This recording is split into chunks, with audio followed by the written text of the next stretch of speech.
Assalamualaikum warahmatullahi wabarakatuh. Perkenalkan, saya Maidatul Sofia, mahasiswa program studi Manajemen Pendidikan Islam, Fakultas Tarbiyah dan Keguruan, Universitas Islam Negeri Sultan Taha Saifuddin Jambi. Pada kesempatan ini, saya akan menyampaikan presentasi untuk memenuhi tugas mata kuliah Filsafat Pendidikan dengan judul Pendekatan Kajian Pendidikan. Dalam presentasi ini, kita akan membahas berbagai pendekatan yang digunakan dalam kajian pendidikan, mulai dari pendekatan filosofis hingga pendekatan-pendekatan yang lainnya, serta bagaimana pendekatan-pendekatan tersebut berkontribusi terhadap pemahaman dan pengembangan dunia pendidikan. Semoga apa yang saya sampaikan dapat bermanfaat dan menambah wawasan kita semua. Selamat menyaksikan. Jadi, teman-teman, pendidikan itu sebenarnya adalah sebuah ilmu yang multidisipliner. Artinya, untuk benar-benar memahami pendidikan, kita perlu melihatnya dari banyak perspektif, bukan hanya dari sisi guru dan murid saja. Ada 5 pendekatan utama dalam kajian pendidikan sering digunakan oleh para ahli, yaitu yang pertama pendekatan filosofis, yang kedua pendekatan psikologis, yang ketiga, pendekatan sosiologis. Yang keempat, pendekatan historis. Yang kelima, pendekatan kultural. Setiap pendekatan ini punya cara pandang dan kontribusi masing-masing. Yuk kita bahas satu persatu. Pendekatan yang pertama adalah pendekatan filosofis. Di sini kita diajak untuk bertanya secara mendalam, apa tujuan pendidikan, nilai-nilai apa yang ingin kita tanamkan dalam proses belajar mengajar.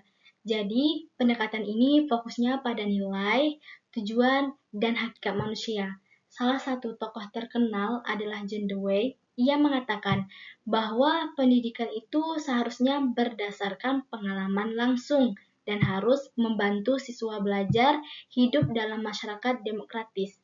Kutipan terkenalnya John Dewey yaitu pendidikan bukan sekadar persiapan untuk masa depan, tapi pendidikan adalah bagian dari hidup itu sendiri. Lanjut ke pendekatan kedua, psikologis. Nah, kalau pendekatan ini lebih fokus ke proses belajar dalam diri individu, bagaimana anak-anak berpikir, berkembang, dan termotivasi untuk belajar.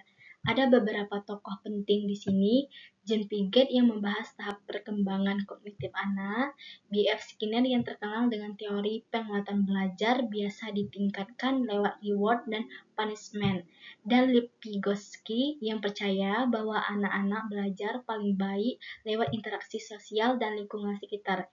Intinya, pendekatan ini membantu kita memahami bahwa setiap anak itu unik dalam cara belajarnya.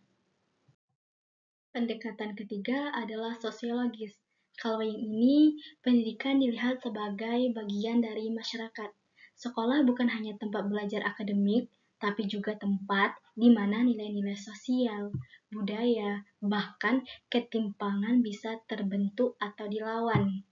Contohnya, menurut Emilia Durkheim, pendidikan itu fungsinya menyatukan masyarakat, membentuk solidaritas sosial. Sementara, menurut Paulo Freire, pendidikan bisa menjadi alat untuk membebaskan orang dari penindasan. Artinya, bisa menjadi kekuatan untuk perubahan sosial.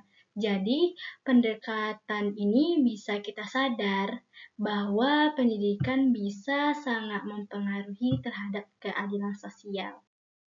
Selanjutnya, ada pendekatan historis atau pendekatan sejarah.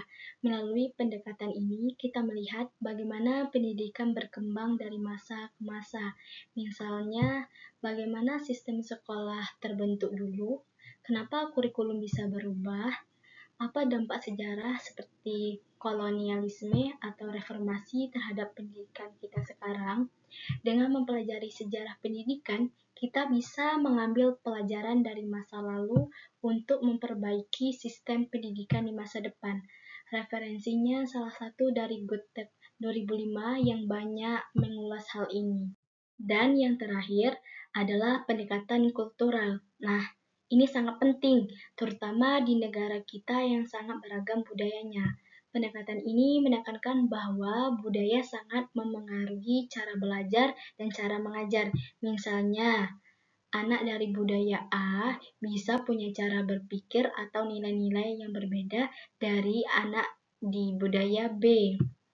Jadi, pendidikan tidak boleh seragam dan harus menghargai keanekaragaman budaya. Tokoh seperti Banks and Banks menekankan pentingnya pendidikan multikultural agar tidak ada budaya yang dominan atau menyingkirkan budaya lain. Kita harus ingat bahwa tidak ada satu cara belajar yang cocok untuk semua budaya. Semoga pemaparan tentang pendekatan kajian pendidikan ini dapat memberikan pemahaman yang lebih luas tentang bagaimana ilmu pendidikan dikaji dari berbagai sudut pandang. Semoga bermanfaat dan terima kasih. Wassalamualaikum warahmatullahi wabarakatuh.